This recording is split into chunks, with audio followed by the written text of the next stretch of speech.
Praise the Lord. परमेश्वर की स्तुति हो, परमेश्वर का धन्यवाद हो।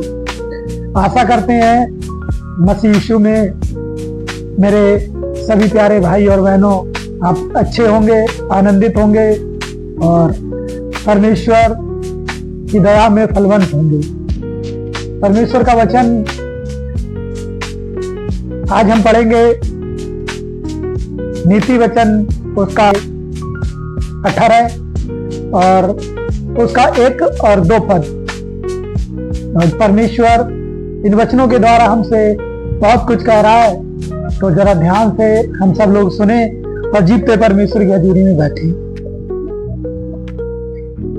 जो दूसरों से अलग हो जाता है, जो दूसरों से अलग हो जाता है, वह अपनी ही इच्छा पूरी करने के लिए ऐसा करता है और सब प्रकार की खरी बुद्धि से बैर करता है। क्या लिखा है? जो व्यक्ति दूसरों से अलग हो जाए, जो अपने आप को हर एक चीज से अलग कर ले, हर एक चीजों से अलग हो जाए, वह अपनी इच्छा पूरी करने के लिए ऐसा करता है।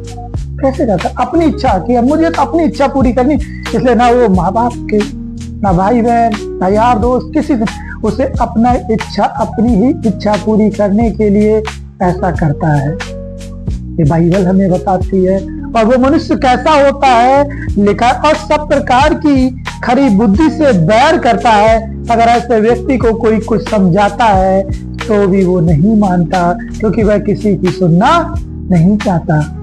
एक व्यक्ति नशा कर रहा है और उसका परिवार उससे परेशान है। नशे को छुड़ाने के लिए गलत काम कर रहा है, उसे छुड़ाने के लिए उसे बहुत समझाते हैं। चोरी करना पाप है, हमें चोरी नहीं करनी चाहिए, नशा नहीं करना चाहिए, इससे हमारा शरीर खराब हो जाएगा। लेकिन वो व्यक्ति उन्हीं लोगों से बैर करने लगता है और उनसे दूर हो जाता है। आपने देखा बहुत से लोग चिट्टे का नशा करते हैं, बहुत से लोग स्मैक का नशा करते हैं। उन्हें जो भी लोग समझाते हैं वो उन लोगों से दूर हो जाता है। क्यों हो जाता है? कोई व्यक्ति व्यभिचार में पड़ा हुआ है, कोई व्यक्ति गुटखे खा रहा है, दारू पी रहा है, आप उसे समझाना कि गुटखे मत खाओ, गाली गलौज करता, लड़ाई दंगे करता, आप उसे समझा तो आपसे दूर हो जाएगा। वो आपसे दूर। वह व्यक्ति ये सोचता है कि मुझे नशा करने से रोक रहा है, यानी मेरी इच्छा को पूरा करने से रोक रहा है, इसीलिए इससे अलग हो जाओ, और हो जाता है। लेकिन क्या होता है अंत में? क्या होता है उसके साथ? हालेलुया। अंत में वो व्यक्ति पाप में गिर जाता है। ना उसे समाज, ना संसार अपने पास बैठालता है, अपने पास खड़ा नहीं करता है। और एक समय आता है कि जहां कहीं पे भी बुद्धि की बात होती है, जहां कहीं पे उसे समझाने की बात होती हो, वह उन लोगों से नफरत करने लगता है, उनसे दूर हो जाता है। और बाइबल कहती है, मूर्ख का मन समझ की बात में नहीं लगता, वह केवल अपने मन की बात प्रकट करना चाहता है। और मूर्ख का जो मन है वो समझ की बात में नहीं लगता है।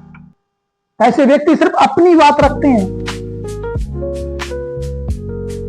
वो आपकी बात को नहीं समझेंगे। यहां पर उनसे क्या कह रहे हैं? बाइबल कहती है ऐसे व्यक्ति सिर्फ अपनी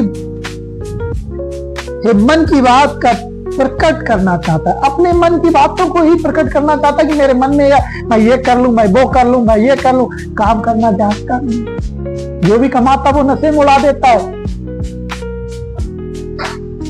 चार लोग उसे बैठालते नहीं, किसी की समझ नहीं रखता, किसी से पूछना नहीं चाहता, अपने बल और अपने ताकत से करना चाहता है। और हम प्रभु यीशु मसीह के लोग हैं, हम जानते हैं कि हम किस पे भरोसा रखते हैं। हमारा भरोसा हमारे उद्धारकर्ता प्रभु यीशु मसीह पे है, क्योंकि वो हमें अकल और बुद्धि देता है, हम उसकी सुनते हैं। यही परमेश्वर चाहता है कि हम सुने।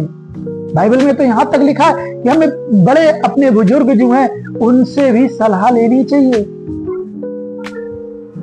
अपने से बड़ों से सलाह लेनी चाहिए, और अच्छी बात है, लेनी भी चाहिए कि वो हमसे ज्यादा जानते हैं। लेकिन हम ऐसा नहीं कर पाते कभी, हमें परमेश्वर का रहना। ऐसे लोगों के लिए परमेश्वर कहता है कि मेरे पास आओ, मेरी बातों को सुनो, शिक्षा की बात पर मन लगाओ, ध्यान रखो, क्योंकि यहोवा सत्य और मार्ग जीवन है। प्रभु यीशु मसीह सत्य, मार्ग और जीवन है। पिता परमेश्वर सत्य, मार्ग और जीवन है। हमारा उद्धार करता हमें मार्ग दिखाता है। हमें भरोसा रखना है क्योंकि वही परमेश्वर है। यीशु मसीह के नाम से इस वचन को पढ़े जाने और सुने जाने पे प्रभु हम सबको आशीष दे। आमीन।